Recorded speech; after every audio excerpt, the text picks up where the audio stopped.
Hey, I'm Mitch, and today I'm going to show you what you can expect from the new map Breeze in the upcoming VCT matches. Let's start by taking a look at some of the hot spots on the map. First of all, like with most maps, there's only two spots to plant on. A, which is a site with two giant pyramids, and B, which has that big tower right in the middle of a vast open square. You can already see the difference between Breeze and every other map. It has a huge amount of open space. This also makes it very difficult to commit to fakes. If you try to fake B, for example, you barely have enough time to find a set strategy and make your way towards that A site. While spots are the ultimate goal to defend or attack for any team, two other points will be the bottleneck of most strategies.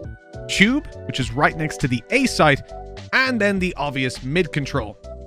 While it sounds normal to take control of middle, things are a little bit different on Breeze. To show you, let's take a look at Ascent, for example. Ascent, if you put one smoke down, you can often limit the angles your opponents peek from in middle to one, and sometimes stop them peeking altogether. On Breeze, however, there are endless angles to hold at long distance. Agents can come from all of these positions, and if you want to control mid, you'll have to cover them all. Tube, on the other side, is a little bit easier. It's a typical Mexican standoff. You'll see operator players here holding on range, and here's why it's important to get that mid control. If you were pushing the A side, for example, and you have control over mid and tube, you limit the angles your opponents can come from massively. On the other side, if you take the A side without having that control, you're now open to a wide array of angles that your opponents can peek in and take you down from.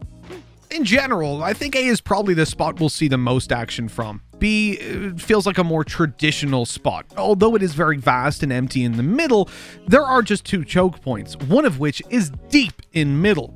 Alright, so we've talked about the map in general, but let's take a deeper dive into the agents and the weapons that we'll expect to see here.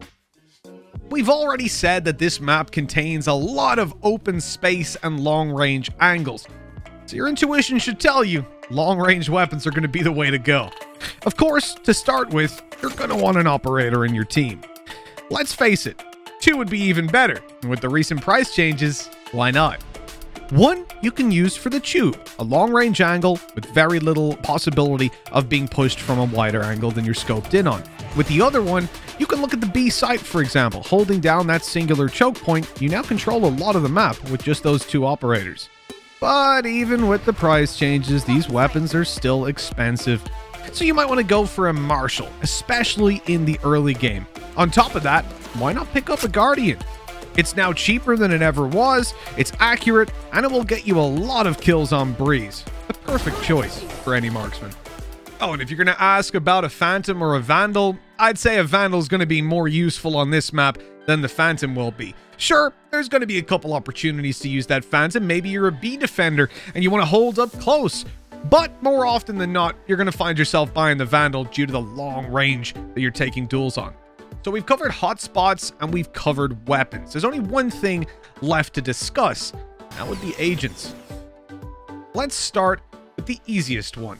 We've already said that you're going to expect to use the operator a lot on this map, so you might also expect to see some Jet play. Right now, she's the go-to agent for the operator. So we've already got our first position decided. Now we need to go for a controller. You know, Omen or Astra will be just fine. But Astra's ultimate could finally have its big breakthrough on Breeze. You can cut the whole map in half and finally find the shorter range you desperately need to go for. Next up is Viper. Her smokes, wall, and ulti are just perfect in every scenario on this map. Whether it's mid, B, or A that you want to hit, that wall can provide a ton of value. On retakes, it can make even the most impossible situation seem possible. And like with Astra, she's important to shorten those distances on the map and take the vision away from your opponents. Last but not least, we have information. For the info characters, we're going to take a look at Skye and Cypher. Skye's flashes are golden for an open map like this. You can get all the information you need with her abilities. Since her last changes, she can shoot while popping those flashes, which makes her timing even more important and almost turns her into a hybrid duelist a lot of the time. On top of that, we'll see more Cypher over Killjoy as a Sentinel, just because his camera covers a big open area, and well, Killjoy's ultimate it's just not really that good on Breeze. The radius is way too short to cover even half of the spots when retaking a site. Not saying that it won't be used, but it's certainly going to be limited in its capabilities. Cypher, Skye, Jett, Astra, and Viper. Now, that's a pretty good setup to take control on Breeze, but I'm sure there's going to be many different interpretations of exactly what a good agent select is here. Breeze is the final map in the pool. Maybe some teams will surprise us with some ridiculous strategies.